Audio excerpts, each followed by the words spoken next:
Constitucionalmente hablando, el video podcast del Centro de Estudios y Difusión del Derecho Constitucional, un espacio de reflexión e intercambio de ideas sobre la jurisprudencia, los derechos humanos y la consolidación de la cultura constitucional en el Ecuador. En el episodio anterior, hablamos sobre justicia constitucional y democracia con Javier Díaz Reborio. En este nuevo episodio conversaremos con Andrés Gutiérrez Gil, magistrado de la Sala de lo Contencioso Administrativo de la Sala de Audiencia Nacional, letrado y secretario general del Tribunal Constitucional de España. Ha realizado actividades complementarias de docencia en la Escuela Judicial y en otros espacios académicos. Bienvenidas y bienvenidos al podcast Constitucionalmente Hablando del Centro de Estudios y Difusión del Derecho Constitucional. La tarde de hoy tengo el gusto de presentar al doctor Andrés Gutiérrez Gil, quien es licenciado en Derecho por la Universidad Complutense de Madrid. El doctor Gutiérrez también ha ejercido la carrera fiscal y el cargo de magistrado especialista de lo contencioso administrativo en la Sala de la Audiencia Nacional. Es letrado mayor y secretario general del Tribunal Constitucional de España. Ha realizado actividades complementarias de docencia en la Escuela Judicial y en otros espacios académicos. Ha impartido cursos y conferencias en diversas instituciones, ha participado en actividades de cooperación internacional y ha publicado diversos estudios jurídicos sobre derecho público. Bienvenido, doctor, al Ecuador, bienvenido a la Corte Constitucional. Quisiéramos conversar sobre diversas temáticas, aprovechando su estancia aquí en el Ecuador y en la Corte Constitucional, y por sobre todo, pues quisiéramos saber un poco la dinámica del Tribunal Constitucional Español, pero antes de eso, pues un poco más conversar sobre ciertas generalidades. En primer lugar, pues quisiera preguntarle a usted cuál es la importancia de las Cortes y de los tribunales constitucionales para los sistemas democráticos. Por favor, tiene la palabra, bienvenido. La importancia de los tribunales constitucionales está vinculada a la importancia de las constituciones. Las constituciones es un tipo de norma jurídica relativamente reciente que empiezan a configurarse después de la Revolución Francesa, con la Constitución americana, y que en Europa en el siglo XIX empiezan a surgir. Primero, como documentos de un contenido más político que jurídico. Las constituciones hacen, por una parte, un reparto del poder entre los grandes poderes, ejecutivo, legislativo y judicial, pero también cómo se relacionan entre sí estas instituciones y cómo se distribuye territorialmente el poder. Y, en segundo lugar, las constituciones siempre han tenido un listado, una relación de derechos humanos. Pero estos textos constitucionales inicialmente se consideraban más documentos programáticos o políticos que después correspondía al legislador, al Parlamento, desarrollar, convertir en leyes, de tal manera que los jueces, al resolver los casos, aplicaban las leyes, no directamente la Constitución. Esto empieza a cambiar en Estados Unidos con la actuación del Tribunal Supremo de Estados Unidos y poco a poco se va extendiendo por Europa. Un tribunal constitucional tiene como función primordial controlar la acción del legislador, es decir, controlar que las leyes no contravienen la Constitución. Y ese órgano puede ser los jueces, como es en el sistema de control difuso anglosajón, en el que cualquier juez, cuando tiene que aplicar la ley, se considera que es inconstitucional, puede dejar de aplicarla al caso concreto y con eficacia entre las partes. O el modelo que nace en Europa, de la mano del jurista Kelsen, y que fue presidente del primer Tribunal Constitucional austriaco, en que se crea un órgano específico que tiene el monopolio del control de constitucionalidad de las leyes y que puede declararlas inconstitucionales y expulsarlas. Bueno, pues esa es la gran importancia de las Cortes Constitucionales, nada menos que controlar la acción del legislador, que son nuestros representantes, los representantes del pueblo y de la soberanía nacional. De acuerdo. Y bueno, y en especial quisiéramos igualmente saber cuáles son las características o los factores en especial que influyeron en el origen del Tribunal Constitucional Español. ¿Nos pudiera comentar algo al respecto, por favor? España tuvo un precedente, que fue el Tribunal de Garantías Constitucionales de 1933, igual que Ecuador tuvo también con ese mismo nombre un Tribunal de Garantías Constitucionales de 1945. Pero la verdad es que tanto por sus competencias como por el deficiente sistema de elección de los miembros, en España no fue una institución exitosa, y el Tribunal de la Constitución actual de 1978 en realidad es un tribunal distinto, de distinta naturaleza que el primitivo Tribunal de Garantías Constitucionales. Ocurre que la Constitución española es dentro de Europa de las más modernas, de 1978, y entonces pudo el constituyente español aprovechar la experiencia de aquellos países que después de la Segunda Guerra Mundial habían creado tribunales constitucionales, en particular Alemania e Italia. Y el modelo alemán, que es en Alemania el Tribunal Constitucional, es quizá la institución pública de más prestigio en la sociedad alemana, fue el que inspiró, es el modelo en el que se inspiró el constituyente español. Y fue aceptada por todas las fuerzas políticas que intervinieron en la elaboración de la Constitución actual, que es una Constitución de consenso de todas las fuerzas políticas. La introducción del Tribunal Constitucional no despertó absolutamente ninguna objeción. Fue una institución unánimemente aceptada. De acuerdo. Sabiendo este antecedente importante, nos gustaría también saber cómo está conformado el Tribunal Constitucional Español y también cuál es el periodo que permanecen en función sus magistrados. ¿Nos podría comentar al respecto, por favor? Nuestro tribunal tiene 12 miembros. En lo demás que le voy a decir ahora va a ver usted una gran similitud con el Tribunal ecuatoriano.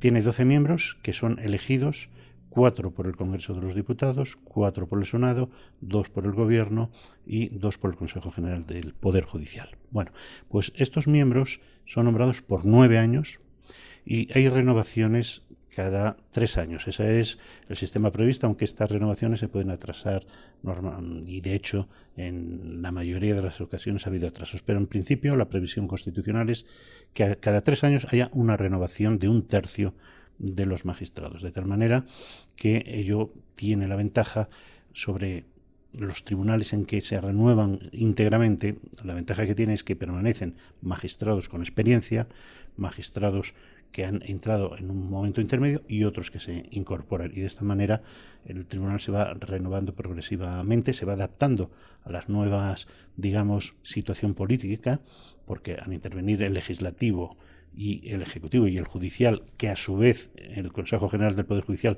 sus miembros también son elegidos por el Parlamento, digamos que se combina la representatividad con también la estabilidad y la experiencia. Este tribunal de 12 miembros puede actuar de 3 maneras distintas. En pleno, cuando son los 12 magistrados, en sala, porque hay 2 salas, primera y segunda, cada una integrada por 6 magistrados, o en secciones de 3, y entonces hay 4 secciones. Entonces, en función de la materia, pueden actuar de una de estas 3 maneras. Por ejemplo, para admitir o inadmitir los recursos de amparo, las acciones personales de protección de derechos fundamentales, eso lo deciden como regla 3 magistrados que integran una sección. Dictar sentencia lo hacen ya 6 magistrados. Y cuando se trata de recursos contra leyes o disposiciones con rango de ley, son los 12 magistrados. Ese es el esquema ordinario. Perfecto. Sabiendo igualmente esta conformación estructural del Tribunal Constitucional Español, quisiera preguntarle algo muy importante y algo que me llamó muchísimo la atención al momento de su intervención en su exponencia magistral de hoy en la mañana. Usted nos había mencionado que la demanda de acciones que son presentadas en el Tribunal Constitucional, va aumentando indiscriminadamente, si lo podemos decir así. ¿Nos podría comentar cuántos casos ingresan al Tribunal Constitucional Español? Y de estos también quisiéramos saber cuántos casos son admitidos por el tribunal. Lógicamente oscila de unos años a otros, pero se mantienen entre 8.000 y 9.000 asuntos al año. La mayoría son recursos de amparo, es decir, acciones individuales de ciudadanos que considera que un acto de un poder público, normalmente resoluciones administrativas o judiciales, han vulnerado alguno de sus derechos fundamentales. Y eso supone el 98% de los asuntos que ingresan en el tribunal. El resto son recursos de inconstitucionalidad contra leyes o conflictos de competencias entre el Estado y las comunidades autónomas. Esos son los tres bloques principales. Después hay otras competencias accesorias, pero que no tienen apenas entidad cuantitativa. ¿Cuántos son admitidos a trámite? Pues de los recursos de inconstitucionalidad, casi todos, porque el tribunal, al hacer el trámite de admisión, no entra en el fondo, en la viabilidad, en la razonabilidad del recurso. Si son consultas que llamamos cuestiones de inconstitucionalidad, que son cuando un juez tiene que aplicar una ley a un caso concreto y el juez cree que esa ley puede ser inconstitucional y plantea una duda o consulta al Tribunal Constitucional, ahí podemos decir que aproximadamente la mitad de ellas son admitidas a trámite. En cambio, el tribunal es más restrictivo en los recursos de amparo, hasta el punto de que normalmente suelen ser en torno a un 2% de recursos al año los que superan el trámite de admisión. Esto no es ni bueno ni malo, porque no es que el tribunal sea muy restrictivo o no quiera proteger los derechos fundamentales. Más bien, lo preocupante sería que el tribunal tuviera que admitir muchos recursos de amparo, porque eso significaría que los poderes públicos violan con mayor frecuencia los derechos de los ciudadanos. Y lo cierto es que los ciudadanos tienen una primera protección por parte de los jueces ordinarios, porque la intervención del Tribunal Constitucional es siempre subsidiaria, es decir, después de haber resuelto los jueces ordinarios. Y también usted había mencionado el día de hoy que una de las particularidades que tiene el Tribunal Constitucional Español es que justamente para inadmitir o admitir las decisiones del tribunal no es necesario motivarlas. ¿Nos podría comentar cuál es realmente la justificación que ha adoptado el tribunal al respecto? Bueno, esta es una técnica generalizada, incluido el Tribunal Ecuatoriano, en que no existe, quizá en la adopción de esta medida por el legislador, porque no es una decisión del tribunal, sino que es el legislador el que ha establecido que la inadmisión de los recursos de amparo se hace por providencia sin motivar. Porque lo que hay que motivar es, por el contrario, por qué se admite a trámite. Es decir, el tribunal, de todos los asuntos que se le presentan, puede escoger aquellos que considere que son más importantes, no para resolver el caso concreto, sino para crear jurisprudencia, para crear precedentes que después puedan ser aplicados por todos los jueces de la nación. Entonces, lo que tiene que explicar el tribunal, y así lo hace cuando admite a trámite, es por qué en ese caso concreto cree que tiene trascendencia constitucional.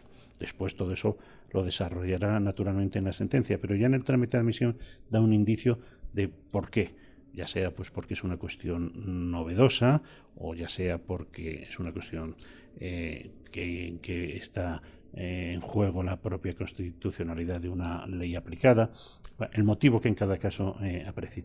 Pero esta es una técnica ya muy generalizada en los tribunales constitucionales, el actuar no diciendo por qué inadmite, sino a la inversa, por qué admite. De acuerdo.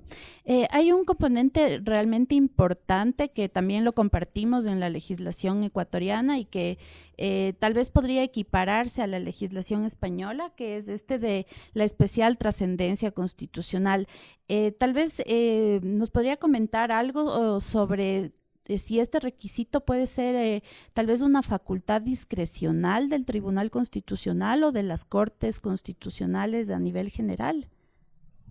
Sí, sin llegar a ser una libertad tan absoluta como la del cerciorari del Tribunal Supremo de Estados Unidos, porque la legislación ecuatoriana y la española establecen lo que llaman causales o motivos de especial trascendencia, pero es indudable que los tribunales tienen una gran libertad para elegir.